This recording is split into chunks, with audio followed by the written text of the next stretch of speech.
नमस्कार। मैं कुसुम शर्मा आज आपके बच्चों के लिए और आप लोगों के लिए भी एक कहानी लेकर आई हूँ। आप भी इसे सुनेंगे तो जितना आनंद बच्चों को होगा उससे कहीं ज़्यादा आपको भी होगा। ये कहानी एक ऐसे जीव की है जिसे गिल्लू कहा गया है। वो एक गिलहरी का प्यारा सा बच्चा होता है। इस कहानी को महादेवी वर्मा ने लिखा है। महादेवी वर्मा के बारे में आप सभी जानते होंगे कि महादेवी वर्मा लेखिका भी थी और कवित्री भी थी। महादेवी वर्मा ने बहुत कहानियों की रचनाएं की हैं। तो मैं आपको महादेवी वर्मा की कहानी सुनाने के लिए जा रही हूँ, गिल्लू। एक दिन महादेवी वर्मा अपने घर के कॉरिडोर में खड़ी हुई थी, बालकनी जिसको कहते हैं, और वहां पर उन्होंने कुछ गमले रखे हुए थे। उन्हीं गमलों के बीच में कौवे चोंच से छुआ छुआई खेल रहे थे। महादेवी वर्मा को बड़ा आश्चर्य हुआ। कहने लगी, कौवे क्या ढूंढ रहे हैं यहाँ पर? और उनसे रहा नहीं गया। जब वो निकट गई तो उन्होंने देखा कि एक गमले के साथ छोटा सा जीव गिल्लू चिपका हुआ था और कौवे उसी को चोंच मारने की कोशिश कर रहे थे। शायद एक दो चोंच उसको लग भी गई थी।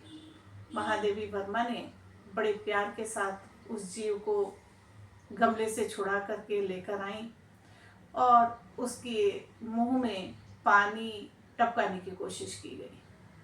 रुई की बत्ती बना करके दूध पिलाने की कोशिश की गई, लेकिन उसने अपना मुंह नहीं खोला। डिटॉल पेंसिलिन का ट्यूब लगा करके उसकी मरहम पट्टी की गई। घर के सभी सदस्यों ने कहा कि इसको कौवों की चोंच लग गई है, अब ये शायद नहीं बचेगा। लेकिन महादेवी वर्मा ने उनकी बात नहीं मानी और उसकी सेवा में लगी रही। तो उस समय गिल्लू इतना छोटा बच्चा था। उसने जिस समय महादेवी वर्मा ने उसको गमले से उठाया था तो उसने उनकी उस उंगली को पकड़ लिया था। महादेवी वर्मा ने उसकी बहुत सेवा की। तीसरे दिन जाकर के उसके मुंह में बड़ी मुश्किल से पानी की बूंदें टपकाई गई। उसने अपनी नन्ही नन्ही कंचे जैसी आंखों को खोला, इधर उधर घुमाया। यह देखकर ये महादेवी के मन को बहुत संतोष हुआ, यानी कि बहुत खुश हुई वो। धीरे धीरे गिल्लू बड़ा होने लगा।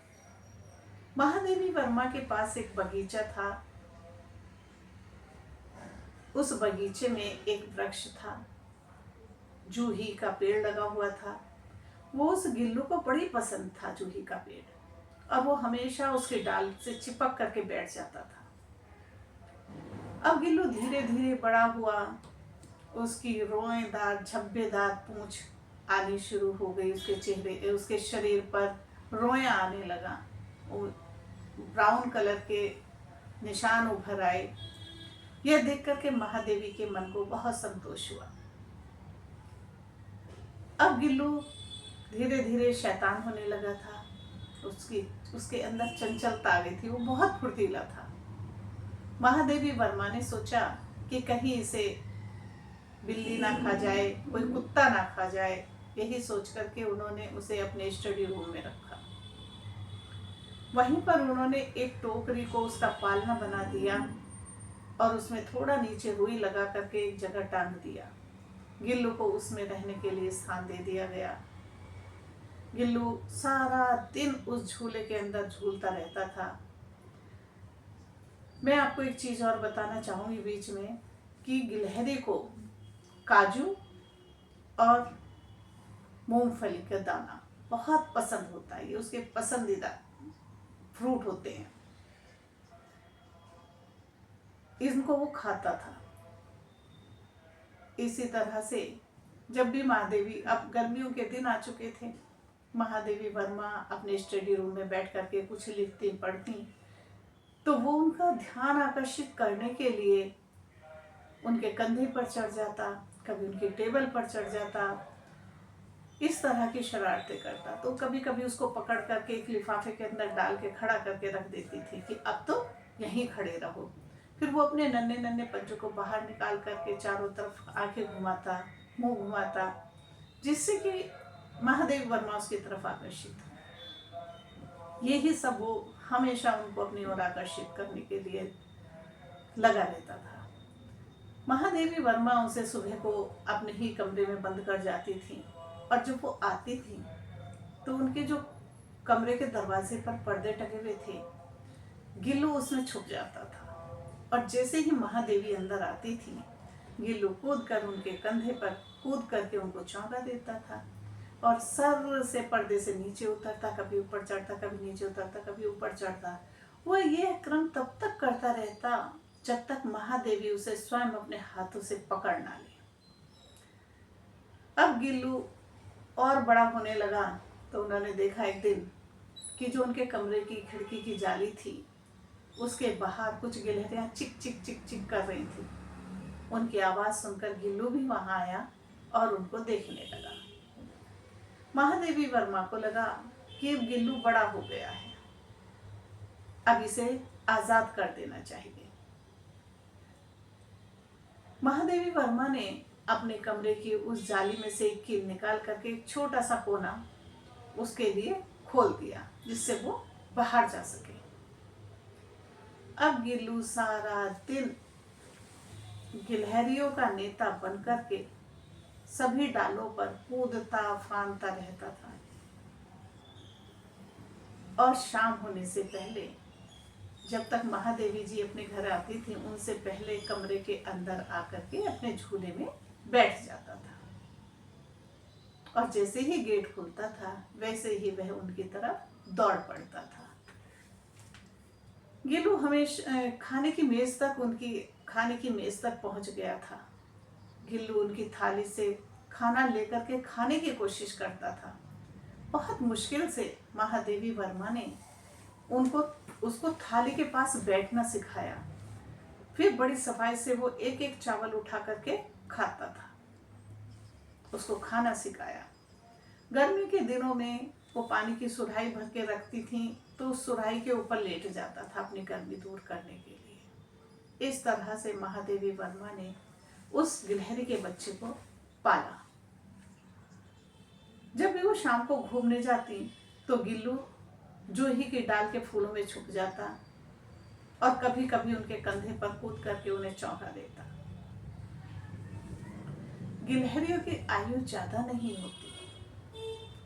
एक दिन महादेवी वर्मा का एक्सीडेंट हो गया, और गिल्लू घर पर उनका इंतजार कर रहा था। गिल्लू जब वो नहीं आई तो गिल्लू बड़ा परेशान था। उसने उस दिन से खाना पीना छोड़ दिया था। घर के लोग उसके झूले में काजू, मूंगफली सब चीज डाल के जाते थे, लेकिन गिल्लू उन्हें खाता नहीं था। वो महादेवी वर्मा के आने का इंतजार कर रहा था।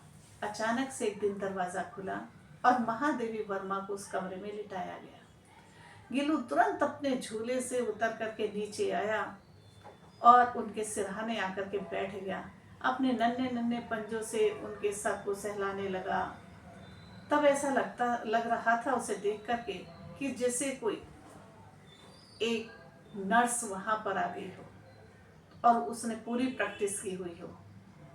महादेवी वर्मा कहती हैं कि उस समय उन्हें बड़ा अच्छा अनुभव होता था, लेकिन जैसे ही कोई आता था गिल्लू भाग करके वापस अपने झूले में चला जाता था।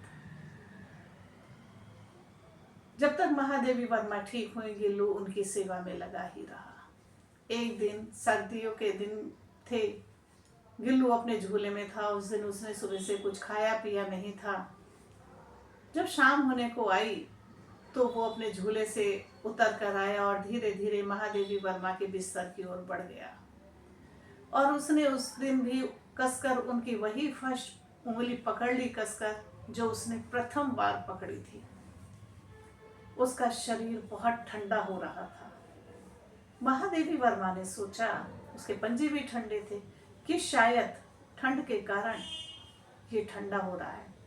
उन्होंने हीटर जला करके उसको सिकाई भी की, लेकिन वो जैसा का तैसा ही रहा। सूरज उगने के साथ साथ गिल्लू ने भी अपने प्राणों का त्याग कर दिया। गिल्लू की अवस्था पूरी हो चुकी थी। महादेवी वर्मा अपने मन में बहुत उदास रहने लगी। जब कभी वो बगीचे में जाती तो वो उस जूही की डाल को देख करके अपने मन में रोज गिल्लू को याद करती। लेकिन जब एक दिन वो प्रातः काल में पहुंची तो वो वहां देख करके आश्चर्यचकित हुई, चौंक गई। क्यों चौंकी? क्योंकि उस डाल पर एक सुंदर फूल खिला हुआ था और महादेवी वर्मा ने गिल्लू को उसी पेड़ के नीचे उसकी समाधि बनाई थी।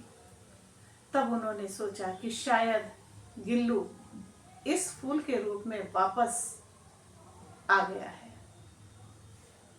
तो ये कहानी मेरी आपको कैसी लगी? इसलिए कहते हैं ना कि जीवों पर दया करनी चाहिए, उनके खाने पीने के लिए सोचना चाहिए। तो आप भी महादेवी वर्मा की तरह यदि आपके पास कोई कहानी है तो आप मुझे भेज सकते हैं। आपको मेरा कहानियाँ कैसी लग रही हैं? मेरे चैनल को सब्सक्राइब कीजिए, लाइक कीजिए, शेयर कीजिए। धन्यवाद।